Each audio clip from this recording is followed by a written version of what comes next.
Hello, everyone. Welcome to the combustion webinar. And I'm Peng Zhao from Oakland University. And today, it's a great honor for us to have Professor Rolf Reitz from University of Wisconsin-Madison to give us a talk on the future of the internal combustion engine. And let me briefly introduce Professor Rolf. Professor Rolf Reitz received the PhD degree in the mechanical and aerospace engineering from Princeton University in 1978. He joined the University of Wisconsin-Madison in 1989 and was named Wisconsin Distinguished Professor from 1999 to 2015, when he became emeritus. He also has had an extensive record of achievement in the private sector as a research staff member at the General Motor Research Lab from 1982 to 1989, and as a co-founder of Wisconsin Engine Research Consultants in 1999. He has served as chair of the Institute of Liquid Atomization and Spraying System, North and South America, and is former director of the world-renowned Engine Research Center at the University of Wisconsin-Madison. He is co-founder and co-editor of the International Journal of Engine Research, and he was a founding editor-in-chief of the Frontiers Journal of Engine Automotive Engineering. He has published over 550 journal papers with a Google H index over 100. And he has received numerous professional awards, including the ASME Soichiro Honda Medal, the DOE Vehicle Technologies R&D Program Award, the ETH Zurich Aureus Tadola Medal, the I-Class Arthur Lefevre Award, plus many SAE awards, Measures, Johnson, Horning, and ASME Internal Combustion Engine Award. So let's turn over to Professor Reitz, and welcome. Okay, thank you very much, Peng, for that very generous introduction. I'm going to talk to you today about the future of the internal combustion engine. As Peng mentioned, I'm from the Engine Research Center at the University of Wisconsin-Madison, which was established in 1946. The ERC is the largest academic institution focusing on engine research in the United States. And they've been looking at engines for the last almost 75 years. The outline of my presentation is shown here. The first thing I'd like to do is to review or summarize an article, an editorial that we wrote in the International Journal of Engine Research recently to address some of the concerns that are being expressed in the media about climate change and the internal combustion engine. In view of that, I'll spend a few minutes talking about that as well after I summarize the editorial. Then I'll finish up the presentation today talking about research directions and opportunities, particularly at the Engine Research Center work that we've been doing on high efficiency engine combustion, and also the use of CFD for engine combustion optimization. So the editorial, as I mentioned, is published in January of 2020. It went online in October last year, and there have been more than 15,000 downloads since it was published. It has 37 authors, the associate editors and editors of the Journal of Engine Combustion Research. The IJER summarizes 20 years of groundbreaking peer-reviewed research and documents the progress that's been made in fuel consumption and emission reductions. As you know, transportation links the entire planet and is largely based on the IC engine. So that's the focus, or one of the major focuses of the journal. Combustion engines are under threat due to claims and concerns about emissions. And as you'll see, internal combustion engines provide about 25% of the world's power and about only 10% of CO2 or greenhouse gas emissions. Alternatives are being proposed, such as battery electric vehicles, but they have major limitations that I'll also review here. Some claims are made that these will be fueled by renewables, but renewables are still only a tiny fraction of the world's energy supply. So why did we write this editorial? There were recent emission scandals that have led to proposals to replace the vehicle internal combustion engine with electric drives. Stated goal is to decrease fossil fuel use and to decrease greenhouse gas emissions.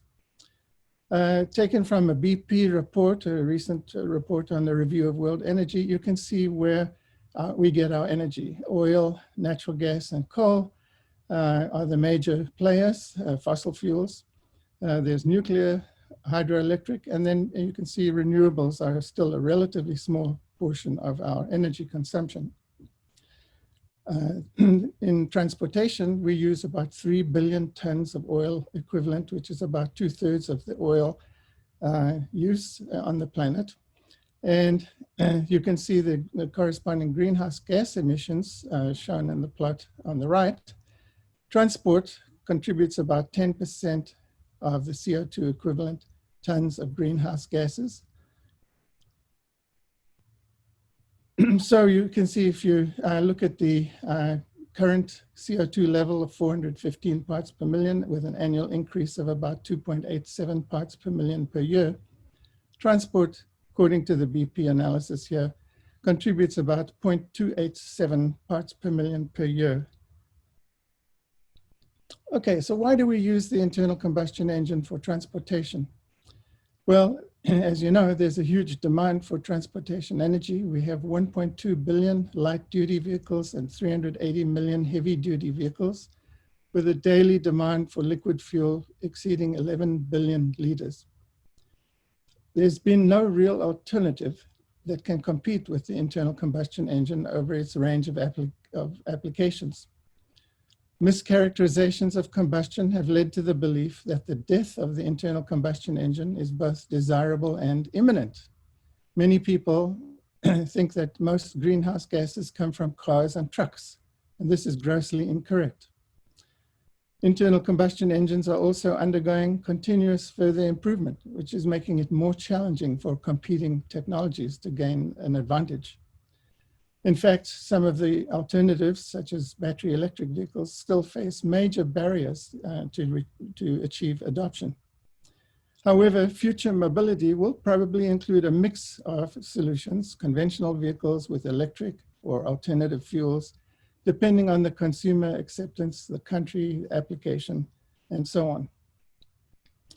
Of big concern in the media certainly is engine emissions and the environment. Research on engine combustion, exhaust after treatment, and controls has led to a cleaner environment. There's been over 1,000-fold reduction in exhaust emissions in the past 4 decades. If you look at what are claimed to be clean energy, wind and solar, you see they still only provide a very small fraction of the world's energy needs, less than 1%, and they are not necessarily clean. Despite advances and cost reductions for wind and solar, it's unlikely that most of fossil fuel energy will be replaced by alternative sources for decades. For decarbonization, defossilization, significant obstacles must be overcome, including storing energy when there's no sun shining or wind blowing. I don't know if any of you have seen the movie of Michael Moore, The Planet of Humans, but he gives it's a thought-provoking movie that talks about renewables and their place. Just to show how political this subject is, the movie was censored. I believe it's now available again on YouTube. It's had over 8 million views. However, batteries to store energy to meet the needs of mankind is still a bottleneck. This was bemoaned by Thomas Edison to Henry Ford when they tried to compete to control transportation over 100 years ago, and led to the extinction of the electric car in 1920. So electrification has a number of limiting factors. Batteries, the cost availability of expensive rare earth metals and materials. Also, there's the question of what is the source of the electricity? Does it come from fossil fuels? The vehicle refuel time is an issue. A 20-gallon tank in your car filled with gasoline in only 3 minutes transfers about 16 megawatts of energy. It's enough to power 5,000 homes for an hour. Electric car would take overnight to achieve this. Also, a massive new electricity infrastructure would be needed to charge the millions of BEVs if cars were replaced, if internal combustion engines in cars were replaced by battery electric vehicles. Looking at the IC engine, it's a proven technology from utility engines, construction equipment, vehicles, ships, power generation.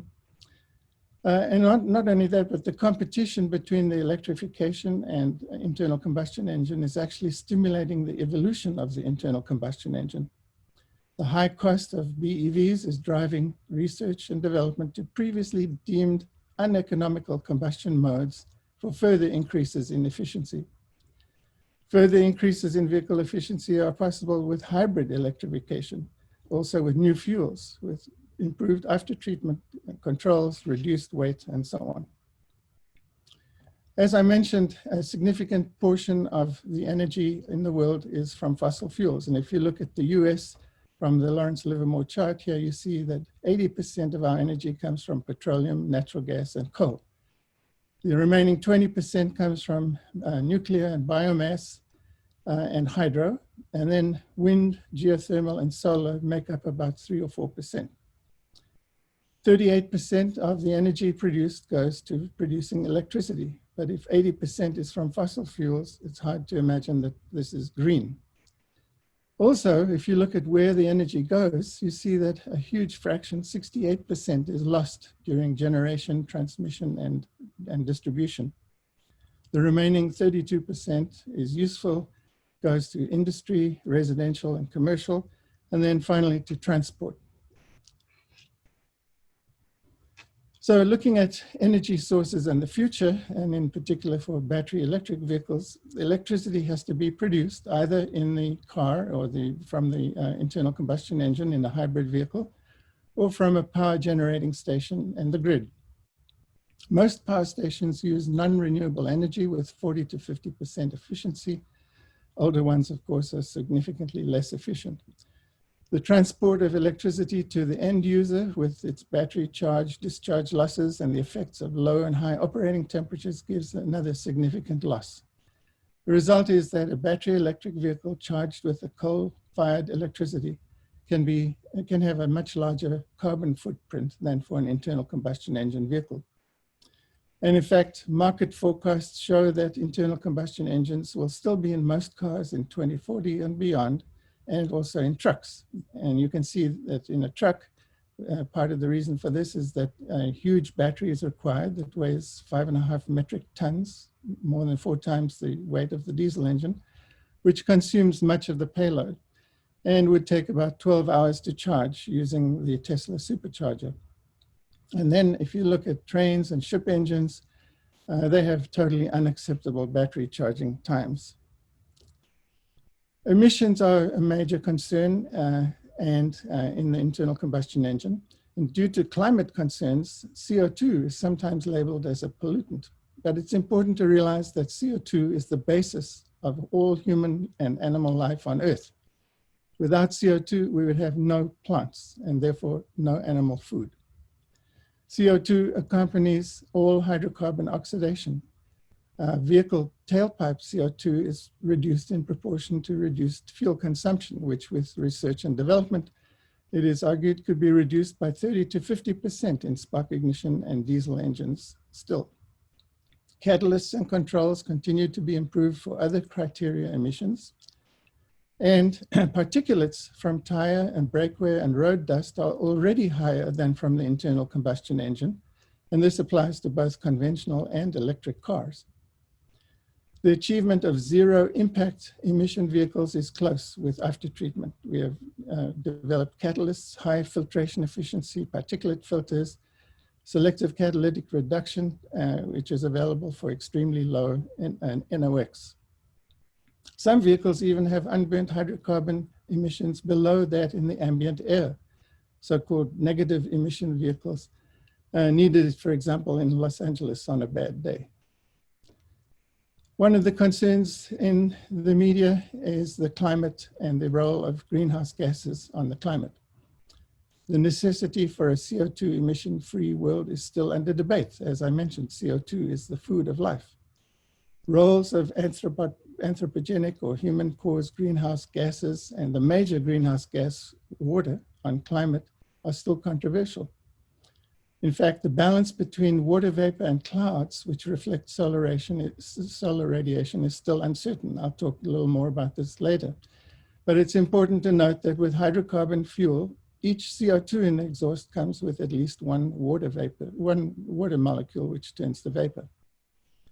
Transport's contribution to human-caused global warming is historically 10%, as the BP analysis showed.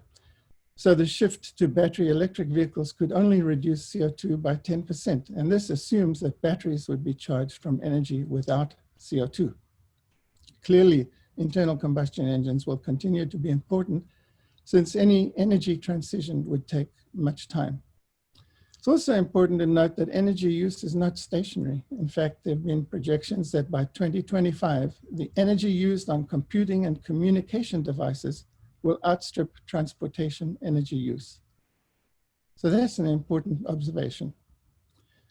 The media, in our article makes the point that the media should focus on a positive future for internal combustion engines, using research and development to improve the efficiency of the engines and to no longer politicize the effect on climate change, and also not to instill fear amongst people about climate change and engine performance.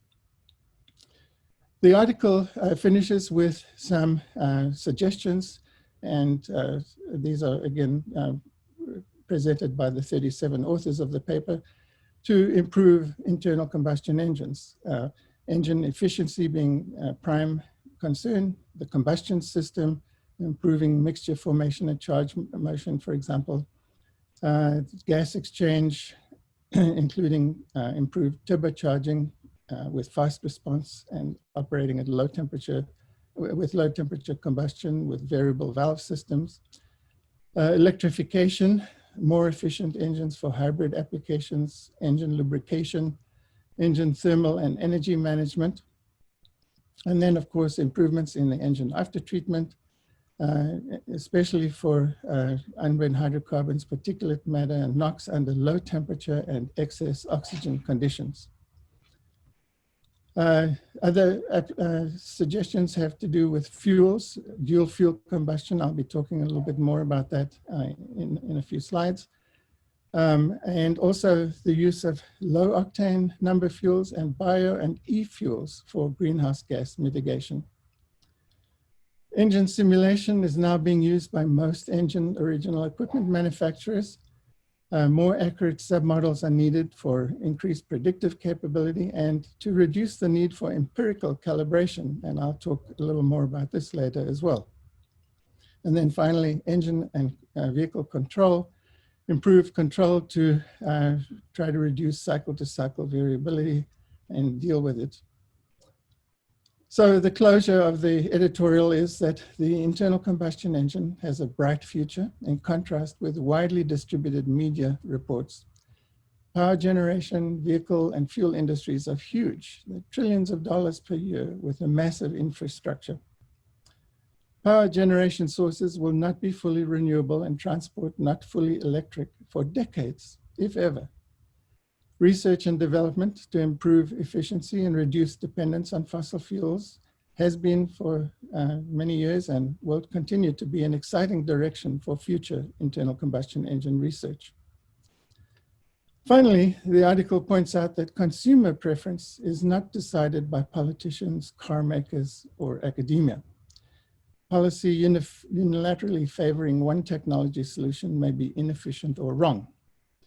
I recall the Arab oil embargo in the 1970s when several car manufacturers ignored the fact that consumers wanted more efficient, smaller cars to their cost. Their sales were impacted severely by not recognizing that need.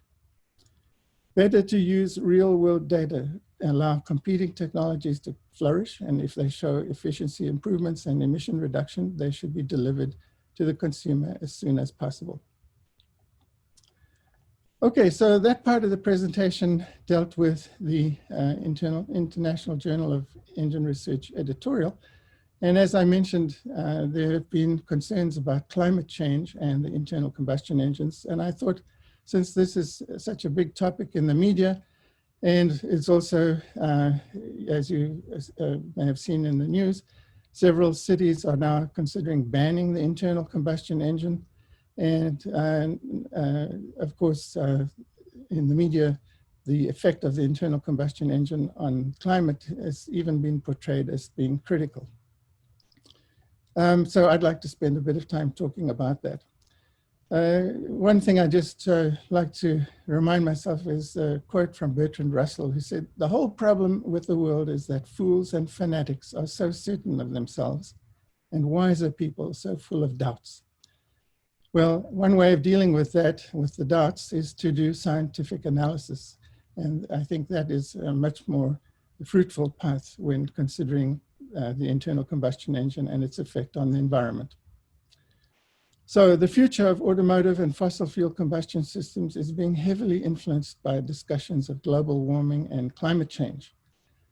Global warming climate change is promoted by politicians, funding agents, and industry decision makers.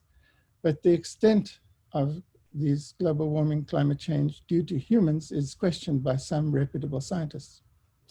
So in this presentation, I do not want to tell you what side of the debate you should be on, but I'll try to illustrate the complexity to encourage exploration on your own. Man-made global warming proponents are concerned since measured CO2 levels have increased 30% over the past 100 years. And CO2 has been identified as a greenhouse gas that contributes to global warming. Global warming skeptics argue that not only are CO2 levels in the atmosphere negligible, but that infrared radiation wavelengths that are absorbed by CO2 are already saturated. Moreover, the role of CO2 is insignificant compared to water, which is vastly more present in the atmosphere. Also, man's contribution to global warming gases is tiny compared to that of natural processes. I should point out that the climate really involves also the biological system on Earth, which plays a major role and is very complex and even chaotic. So predictions are really not possible. And we've seen that, for example, in the recent predictions about COVID-19, which were off by orders of magnitude. So let's just look a little bit at climate change. Is CO2 really a concern worthy of disrupting the world's transportation infrastructure? This is a chart taken from the Climate Research Unit in East Anglia in England, which shows how the global temperature on the planet has changed over the last 170 years. I made a little note here saying where, because it's kind of difficult to imagine how you can express the entire world's temperature by one number. However, climate scientists have done that, and you can see that there's been a modest increase in temperature, but still very close to 57 degrees Fahrenheit over these last 170 years. Looking at where the energy comes from, we see the sun's flux at the upper atmosphere is 1.4 megawatts per square meter. The average flux at the Earth's surface is 175 watts per square meter. This accounts for scattering by clouds, nighttime, surface curvature, and so on, which is basically the same as it would take to light a light bulb with 1 square meter. So we can calculate the power available by looking at the surface area of the Earth and compare that with man's total energy consumption. And what we find is we get more energy from the sun in 1.5 hours than the world's energy consumption in 1 year. In other words, it'll take us 6,000 years to use the amount of energy we get from the sun in 1 year. So the question is, looking at this data, do we really have a climate crisis? So it's instructive to look at the carbon balance on the planet. And this is data taken from the Department of Energy Office of Science, which looks at the total amount of carbon on the planet. And it's very interesting to look at it. It's kind of a complex plot, so let me just walk you through it. 74% of the carbon on the planet resides in the deep oceans. 18% is in the fossil pool, and it includes the oil, I guess, that we extract. 4% of the carbon is in the soil. 1.5% is in the atmosphere. 1% in the plant mass. and 2% in the surface ocean. The large white arrows that you see on this plot show the way nature handles the balance between the atmosphere and the Earth's surface. For example, photosynthesis consumes CO2 from the air, whereas plant respiration and decomposition exude CO2 back into the atmosphere. Similarly, a very important part is the air-sea interchange, since CO2 is soluble in water, and there's significant phytoplankton populations in the ocean, kind of like the plants on the planet, on the dry land. If you look at human use, and let me just first point out what I just mentioned here, namely that 210 gigatons of carbon come from the plants, decayed vegetable matter in the oceans, and are added to the 800 gigatons of carbon in the atmosphere. That means that the atmosphere turns over every 4 years. But if we now look at the human use, which is 9 gigatons of carbon per year, this comes from fossil fuels, cement, and land use. We see that humans rearrange 9 out of the 57,000 gigatons of carbon on the Earth, sending 4 gigatons into the air and returning 5 gigatons to the plants and the oceans. So the DOE estimate is that 55% of our emissions goes back into the plant life and the oceans. Since transport uses only 25% of the energy, it contributes 1 gigaton of carbon to the natural, that's net 1 gigaton carbon to the natural 210 gigatons of carbon that come from plant and release from the oceans. So that corresponds to 0.1%. It's also important to note that of that 4 gigatons of carbon, 20 to 30% comes from cement and land use, pumping the fertilizers, the water, pesticides, harvesting, processing food. These are all very energy intensive processes. Well, we can check just how much CO2 comes from internal combustion engines because we know how much carbon or how much fuel is being used. The world's vehicles use 2.9 billion gallons per day. That works out to about 1 kilogram of fuel per person per day. If we just assume a simple octane reaction, you see that 1 molecule of fuel produces 8 molecules of CO2 and 9 molecules of water, and releases a lot of energy. I always give this example of a 1-ton car at 60 miles an hour. It has the same amount of energy as in a teaspoon of gasoline. Okay, so we know how much fuel is being used. So vehicle CO2 emissions must be, and you can calculate this, is 9.3 gigatons of CO2 per year. Gigaton, by the way, is 10 to the 12. The total mass of air in the atmosphere is 5 times 10 to the 18 kilograms. So we can calculate the ratio and find that vehicles produce 1.86 parts per million per year. But transport is only 25%. So man's energy use emits 8.7 parts per million per year. In 2019, the measured atmospheric CO2 increase was only 2.87 parts per million. So we can conclude that 67% of human energy derived CO2 returns to the Earth, 33% stays in the air.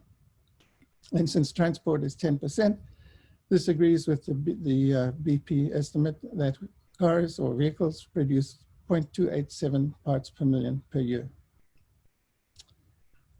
But this assumes that all of the CO2 on Earth comes from humans and fossil fuels. It's instructive to look at the biomass on the planet and CO2 sources. Animals, shown in this plot from the National Academy of Sciences, are about 2 gigatons of the carbon out of the 545 gigatons of carbon in the biomass. If we expand that out, we see that humans and livestock contribute about 0.16 out of that 2 gigatons, or 8% of the carbon. And of course, that's just for the animals. The animals represent about 0.4% of the total biomass. Okay, so let's look at it in some detail. If you look at what vehicles emit, they emit about 3.3 kilograms of CO2 per person on the planet per day. The 7.6 billion humans and their livestock exhale about 1 kilogram of CO2 per day. That adds up to 80% of what is used in transport from the analysis we showed before. And if you look at the fact that humans represent only about 8% of animals, you see that all human-derived CO2 emissions are less than animals breathe out. Not only that, but there are other sources of CO2. Wildfires, forest fires in 2017 emitted 2 times the CO2 than from all human energy. Natural decay of organics emits about 35 times more CO2. So our planet has major sources of CO2 that are totally unrelated to energy and transport. The absorption and buffering of CO2 in the oceans and the plants takes this up. It's kind of interesting just to look at some statistics about CO2. Indoor CO2 levels range between 400 and 1,000 parts per million. Concerts and classrooms have as much as 3,000 parts per million. The human exhaled breath is 38,000 parts per million. Right now, in 2019, atmospheric CO2 was 415 parts per million, and from transport, we said roughly 0.25 parts per million per year. So it's of interest to say, how long would it take to double the atmospheric CO2 to 830 parts per million just from transport? And why did we pick that? Because the IPCC predicts that the global temperature will increase by 3 degrees by 2021 with a doubling of atmospheric CO2. Well, we can calculate, we know it's 415 parts per million. We divide by 0.25 parts per million per year, and we get that it will take 1,660 years just from transportation to double the CO2 in the atmosphere. The other question has to do with greenhouse gases. This plot shows a plot of the spectral intensity, the downcoming or the solar radiation coming from the sun and landing on the Earth. You notice in the red region in this plot is in the UV and the visible range, 70 to 75% of the sun energy lands on our Earth. 20 to 30% is reflected back into space from the cloud albedo and from the surface. The Earth in turn is heated and radiates back into space, and satellite measurements are available that show where in the spectrum this radiation occurs. If you look at this Planck curve here, the blue one corresponds to the average surface temperature on the planet. And you can see there are whole regions of the Planck curve where no energy leaves the Earth. And this is due to absorption in the atmosphere and the greenhouse effect. So the absorption of the greenhouse gases keeps the Earth habitable. Air temperature would be only 1 degree F instead of the 57 degrees without this. The plot below shows the total absorption and scattering as a function of wavelength. Well, where is this being done? Well, water vapor contributes 70 to 90% of the greenhouse effect. You can see the effects of absorption of water vapor in this plot here. Carbon dioxide at the 15 micron band center, you can see is already totally absorbed. So the CO2 window is already saturated and opaque. No radiation leaves in that wavelength range. There are, of course, other greenhouse gases that are of interest, but a lot of those come also from lightning strikes. So this is my last slide about the climate. I just want to point out a few things that I found interesting. CO2 is a trace gas. Its concentration is 0.04% of the atmosphere, while water vapor is almost 2 orders of magnitude in places depending on the temperature, as shown in the plot on the right, which shows the saturation fraction of water in air. Not only that, but 71% of the Earth's surface is covered by water. The second point is actually mind-blowing. Global precipitation or rain is 5 orders of magnitude more mass than the CO2 emitted by transportation. The global warming sensitivity to clouds and the sun's radiation is often not discussed.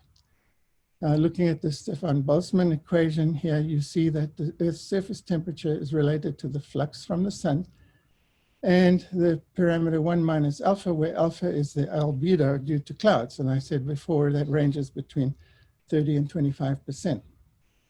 So albedo, if we assume it's 30% and then change it to 28% and do the calculation, we find that the surface temperature would increase from the reduction in clouds by 2 degrees. Going to the plot on the right here shows that if you increase the temperature, you see more vapor, water vapor in the atmosphere, leading to more clouds. The result is that it's a self-correcting system. Looking at just outgoing radiation from the planet and the radiation flux, comparing that to the temperature increase due to energy storage in the molecules, summing over all the molecules, not only is CO2 much less present, but its specific heat is half that of water, which is twice that of specific heat of CO2, indicating that more energy is stored in the water than would be in CO2 molecules anyway. Also, NASA data shows there's been 12% more greening on the planet in the past 30 years. Due to photosynthesis, this causes global cooling. In other words, CO2 being absorbed by plant material produces sugars. The reverse of the reaction I showed you earlier, we rely on for combustion. There are some scientists that also believe that the global CO2 levels in the atmosphere correlate with changes in the ocean surface temperature. The plot on the right shows that as you increase the temperature, CO2 becomes less soluble in seawater and enters the atmosphere. So the CO2 increases that we see could have to do with the Pacific decadal oscillation, namely the currents which take hot or warm water from the equator to the northern parts of the world and then change phase every 60 years. So based on the discussion I had here with you today, I think you can ask yourself the question, is CO2 really a concern worthy of totally disrupting the world's transportation infrastructure? My own opinion is that it is not. However, that does not mean that we should not continue to do research to improve the internal combustion engine. And so I'd like to spend the last part of the presentation just talking briefly about research directions and opportunities. One of the things I'd like to point out is a recent paper that I found very interesting that discusses the scope for improving the efficiency and environmental impact of internal combustion engines. You might enjoy looking at that. At the Engine Research Center, we've been looking at high efficiency internal combustion engine technology, and let me just review that briefly. First, let's talk about the diesel engine's future. We've focused a lot on the diesel engine. This is a chart from the Diesel Technology Forum, which emphasizes what they consider to be the important research areas. First, emissions being reduced. Second, energy efficiency improvements. It should be noticed that the internal combustion engine is the most efficient engine known to man. And many of the developments that have improved the efficiency of the diesel are now being used also in gasoline engines, such as fuel injection and turbocharging. The expanded use of renewable fuels is another research area of interest. And then hybridization, where it makes sense. For example, the diesel electric, we already know, is a good example. Heavy duty transport consumes 25% of our fuel. In the United States, the line haul trucks consume a significant amount of that. And worldwide, construction equipment, such as I'm showing in this plot here, consume the rest. Notice that these are not likely to be battery operated vehicles, and they're required for construction and also for repair. So those cities that are going to ban the internal combustion engine will probably have no more new construction or repair.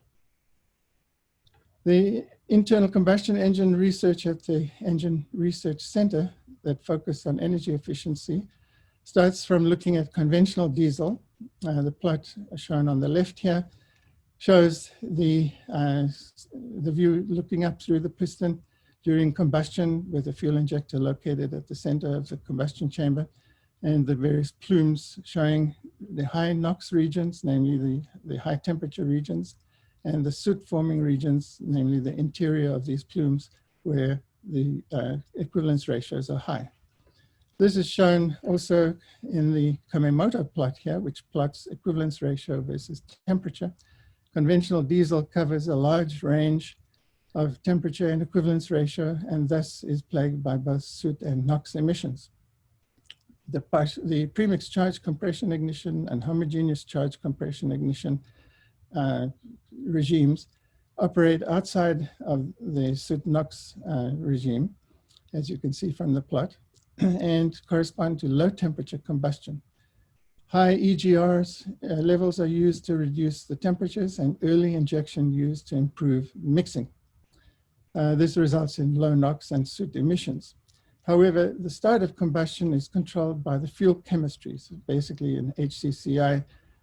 Depending on the temperature history, at a certain moment ignition occurs. The result is that this engine only operates over a limited load range.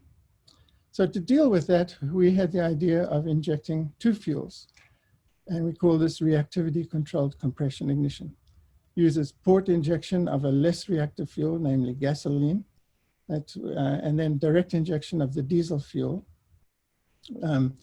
which is the more reactive fuel. We used CFD modeling with genetic algorithms to decide how much of each of the fuels to use and when to inject the diesel or the high reactivity fuel. And the idea was that the CFD told us to inject early to essentially condition the red regions in this picture where the gasoline is still located. And then final injection closer to TDC, which is to ignite the mixture. And so this shows a movie of that process. The red background shows the chamber filled with gasoline from the port injection, then being the reactivity of the gasoline being modified by the use of specially designed injections to optimize the combustion process. So this just shows then some experimental results guided by the CFD modeling of a Caterpillar single-cylinder oil test engine. And what we've done here, the operating conditions are shown in this table. What we've done here is we've changed the amount of diesel fuel relative to gasoline. And what you can see is you're able to control when the combustion takes place. If we had used pure gasoline, we would not have had combustion in this case. If we had used pure diesel fuel, we would have had very early combustion, high pressurized rates. But as you can see, by tailoring the two fuels, we're able to control when the combustion occurs and also the duration of the combustion. So the computer modeling predictions were confirmed. The combustion timing, pressure rise rate control is shown by using a variable diesel-gasoline ratio depending on the engine load. And that the dual fuel could be used to extend the load limits of either pure diesel or gasoline. So this shows experimental results of the gross efficiency, the soot, and the NOx obtained from the engine as a function of load. And the various color plots you see here refer to different fuel combinations. So the blue is gasoline diesel. Green is E85, even less reactive than gasoline diesel. And then the purple shows gasoline, and then instead of diesel, gasoline doped with a cetane improver, ethyl hexyl nitrate.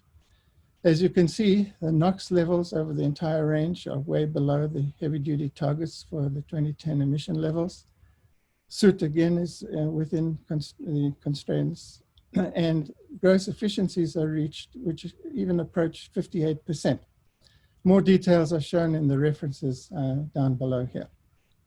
The emissions can be met in cylinder without the need for after treatment. There's considerable fuel flexibility, including what we call single fuel in quotes operation, namely replacing the diesel fuel with a cetane improved gasoline and using less additive than you would have in an SCR diesel exhaust fluid. The other thing I wanted to mention then is engine combustion optimization using CFD modeling. and really a brief discussion of the result physics that are needed for such models. Engine combustion occurs over a wide range of time and length scales. So you see 7 orders of magnitude in length scales, 6 orders of magnitude in time scales, and includes many poorly understood processes: turbulence, two-phase flow, combustion, emissions. Chemistry of real fuels involves hundreds of species and thousands of reactions, and to model this with DNS would take decades. The result is that most practical CFD models use Reynolds average Navier-Stokes modeling of the turbulence, and combustion would be direct integration of a reduced chemical kinetics mechanism. We've spent many years looking at the development of these models to model processes below the scale of grid resolution. This is needed, of course, because droplets, for instance, are much smaller than the practical grid size. So here you see an injector, 6-hole injector injecting fuel into the combustion chamber, the black regions corresponding to soot formation regions. The models that are introduced into the Navier-Stokes solver include heat transfer, turbulence, and then all the blue models here refer to the spray: nozzle flow, atomization, breakup, drag, impingement, collision, vaporization, and then ignition, combustion, and NOx and soot emissions. You should remember that each of these models includes lots of empiricism, model constants. And so the question that we asked recently is it really necessary to model all the details of spray physics for engineering design? So to deal with that question, we have formulated a model we call the EP, or equilibrium phase model, where the non-equilibrium processes that were shown in blue on the previous slide are ignored. Instead, the liquid and the gas in each computational cell are assumed to be in equilibrium. The liquid is injected into the domain using Lagrangian parcels, just like in the standard approach. This allows the use of a coarse mesh. And then the liquid is transferred to Eulerian liquid, which is then calculated to be in local equilibrium with the Eulerian vapor. So the model now only uses 2 model constants, one for the liquid length and the other for the spray angle, and these are taken from experiments from Sandia. Just show briefly some application of the model to calculate sprays. Here you see a spray fuel injection, looking at the fuel mass fraction, and then the tip penetration of the vapor, the liquid, the mixture fraction along the center line of the jet, and then at 2 radial locations. The red being the calculation and the black being the experiment. The calculation results are reasonable. You can see the paper below that gives even more results. This has also been applied to engine combustion, again, working with Sandia. This is the Sandia Optical Engine that I showed you some results from previously with the transparent piston. We looked at, in this case, double injections, a main and a post injection. And using that same simplified model, the EP model, we are able to calculate cylinder pressure and heat release for just the main injection, and then for the post injection cases with significant fidelity.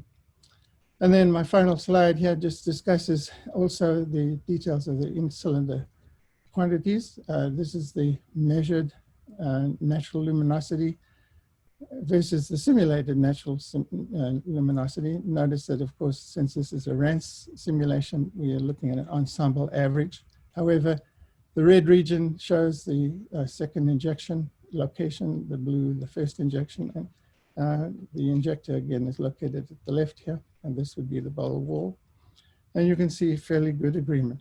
Not only that, but if we look at the engine out emissions, in this case, soot as a function of load, let's just focus on the red data here, which corresponds to the main injection with various post-injection amounts increasing as we move to the right. The open symbols are the CFD calculation, the closed are the experiment. There's very good agreement between the two. Not only that, but if you look at the effect of going from a single injection to a post or multiple injection, you see that both the experiment and the model produce a significant reduction in soot. Okay, so let me conclude my presentation. We think that the internal combustion engine has a bright future in contrast with widely distributed media reports. Major advances have made today's internal combustion engine a technological marvel. Internal combustion engines provide 25% of the world's power and only 10% of the world's CO2 emissions. Just on a percent basis, 0.06% of the current level, which is negligible if you compare that with biomass sources of CO2. Concerns about climate change and its connection with transport-related CO2 must be assessed scientifically, realistically, and non-politically. Further improvements in the internal combustion engine, we believe, are possible with advances in technology. There's scope for co-designing the fuel engine system with single and dual fuel technologies, which will improve efficiency and reduce exhaust emissions. CFD simulations are also widely used for engine design and optimization. Submodel development and improved understanding of the physics will allow further advances to be made by the engine industry. And my last comment is that I believe it would be short-sighted or to slow or to discontinue research and development on advanced IC engine combustion concepts. There's a pressing need to recruit the brightest young minds to engage in this effort. Thank you very much. Thank you very much for the very insightful talk, Professor Reitz. Before turning over to the question from the audience, I want to take the valuable opportunity to ask one question. As we know that there are substantial progress in terms of enhancement of thermal efficiency and reduction of emission of IC engines, and there are lots of innovations going on like SACI, GDCI, RCCI, TGI, or dedicated EGR. But sometimes the scientific paper does not drive message home as effective as some paper published in The Economist or some other, to the general public. So I was wondering, what do you think we can do to bring the attention of the importance and the usefulness of IC engine to the general public and the policymakers? I want to hear about your opinion. Thank you. Yes, thank you. That's a very important question. And if I knew the answer, I would be a much happier person. But I think, you need to present your work at meetings, especially to people in government, the Department of Energy, for instance, to make sure that they communicate that information to their groups, and eventually it will, the winner wins eventually. Okay. So that's great. Now let me share the screen and show the questions from the audience. Okay. The first one is from Professor Hai-Ling Lee from West Virginia University. So as we know that the Mazda SkyActiv 5 engine based on SACI has been introduced to the market. I would like to know your opinion to explain the highlights of this engine, and if US companies are going to commercialize the technology in this area. Yes, we had a good talk last week on the same topic. I think one of the interesting things about the Japanese companies is that they have explored new technologies more adventurously, let's say, than other countries. And I think that the attempt to get HCCI, at least in part of the operating range, to work, and then to supplement that with spark ignition in other parts of the operating range is an excellent idea. Whether US companies would commercialize the technology, I'm hopeful that they would, but on the other hand, if you go by past experience, there's a lot of reluctance to take on new ideas.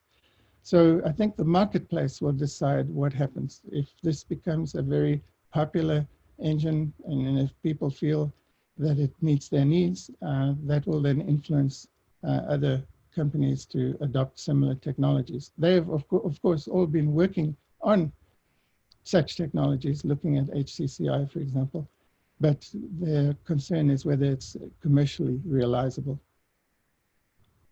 Okay, that's great. So the second question is from Professor Li Qiao from Purdue. The question is, can you please comment on the status and the promise of three-chamber jet ignition technology for IC engines? In what applications would you expect it will replace traditional spark ignition? Right. So the advantage of the pre-chamber jet ignition technology is it allows you to ignite very lean mixtures in the main combustion chamber. And that has an advantage in that it reduces the need for certain types of after-treatment systems.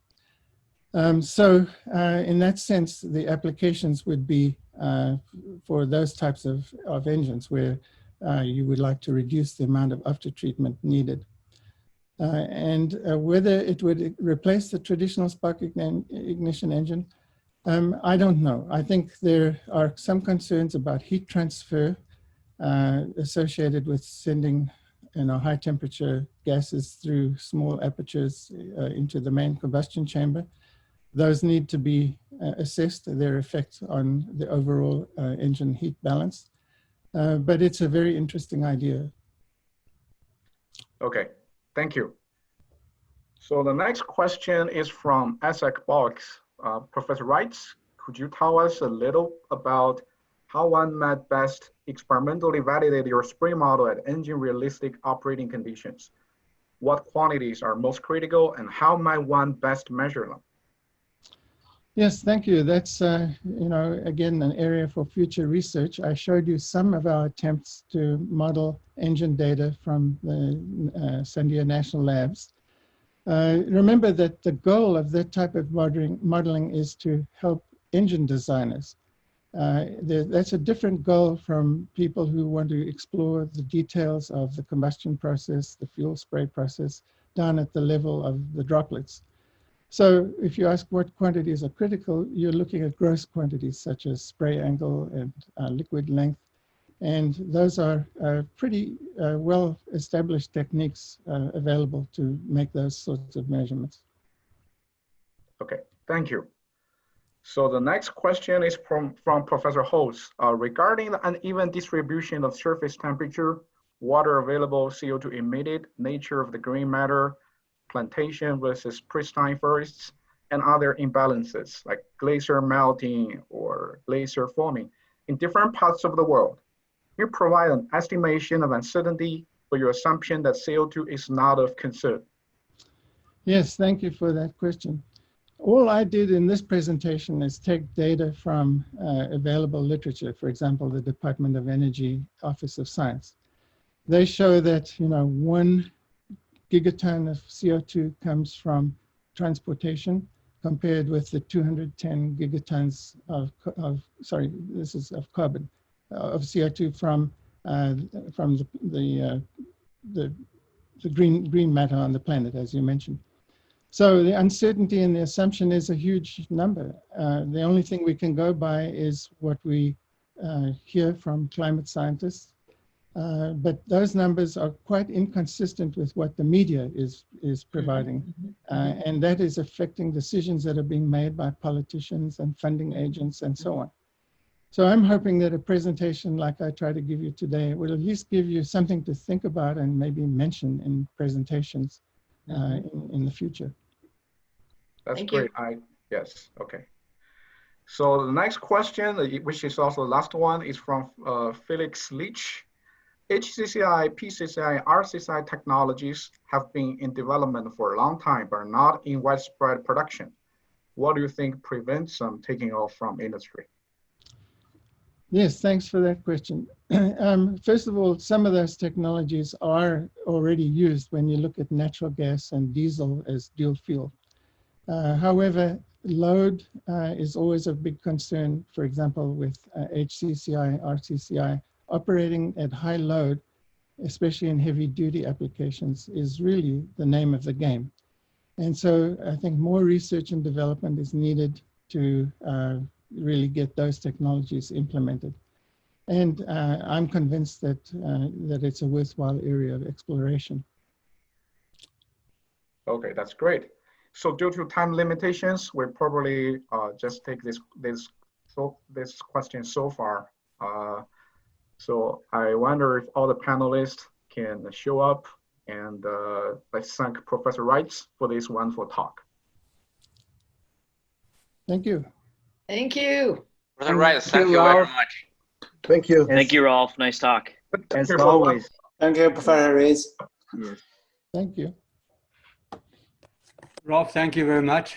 And it's a very thoughtful talk at this difficult time for researchers in internal combustion engines. And really impressed that not only you paint a bright future for the engine research, but also that you convey clearly that the facts from the other side. Sometimes I feel difficult to say the same fact and on campus and in the class, and without being questioned by climate researchers. I think that we have to build some kind of dialogue between combustion researchers and then climate researchers. So for that, and we invited one climate researchers in December to low carbon technology in the future. And I hope you join us at that time. Sure, that sounds interesting. Thank you very much for the attendance of everyone. And thank you very much, Rolf, for the very insightful talk.